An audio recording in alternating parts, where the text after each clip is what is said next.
Bonjour tout le monde, aujourd'hui dans cette vidéo, toujours sur le logiciel de gestion commerciale BeConnect, on va savoir comment créer nos clients. Donc tout d'abord, il faut accéder au module vente, puis paramétrage client. Donc comme on l'a vu sur l'affichage des articles, on peut choisir entre l'affichage par liste ou bien par bouton. On peut bénéficier d'une recherche par mots-clés et avec une option de recherche multicritère ou le filtre par plusieurs champs de saisie. Donc, sur la même liste, on peut bénéficier de plusieurs options, notamment la duplication d'un client, l'export d'une liste sélectionnée vers Excel ou bien la fusion entre deux clients. En cas de double saisie, bien sûr, du même client, on peut importer une liste déjà faite sur Excel en remplissant soigneusement un modèle pré-téléchargé. On peut même importer les contacts de chaque client et également la suppression. On peut supprimer un groupe de clients à la fois. Donc, pour créer un nouveau client, il suffit de cliquer sur le bouton nouveau. Donc, le système va m'afficher un formulaire vide où je peux assigner raison sociale. Je peux assigner le logo du client directement.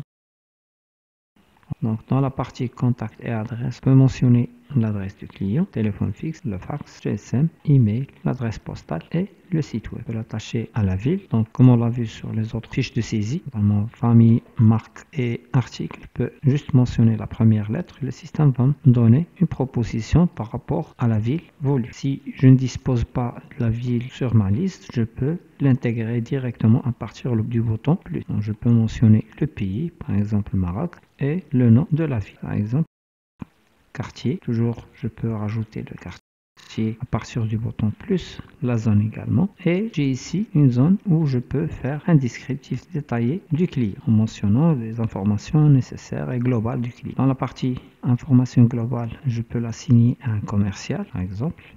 Sa date de naissance, s'il est une personne physique, catégorie du client, le secteur d'activité, les CE, l'identifiant fiscal, sa banque et le numéro de compte. Des facturations, je peux mentionner le mode de paiement avec lequel je me suis mis d'accord avec le client pour tout ce qui est paiement des factures émis au nom de ce client. Donc le mode de paiement est un élément de blocage. Donc, faire attention au mode de saisie, le plafond. Donc je peux assigner à ce client un plafond de crédit et je peux le bloquer avec. Je peux lui attacher un nombre de jours d'échéance. Donc après quoi, le système va bloquer la saisie d'une facture au cas où il existe une facture qui dépasse 50 jours d'échéance. Je peux choisir l'option fin de mois au cas où. Le système va m'afficher le solde actuel. Je peux activer le contrôle du mode de paiement et la date d'échéance. Le système, en cas d'activation de cette option, va bloquer automatiquement le client en cas de choix d'un mode de paiement autre que celui assigné à sa fiche et en cas de dépassement de la date d'échéance. Et je peux le bloquer sans raison automatisée.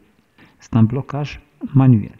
Les contacts, donc je peux attacher une liste des contacts clients, comptabilité, donc ici je peux lui affecter le code comptable standard ou le code comptable affecté selon la comptabilité adoptée dans notre pays et le code tiers en cas de travail avec le logiciel Sage Comptabilité. Dans champ supplémentaire, je peux carrément ajouter des champs, comme on va le voir sur la partie options. Je peux ajouter des champs supplémentaires sur la fiche de mon client, bien sûr, au cas où l'information désirée ne figure pas parmi les champs de saisie. Enregistrer mon client qui va figurer directement sur ma liste des clients. Delphi Info. Donc le système va l'afficher parmi les clients qui figurent dans mon portefeuille.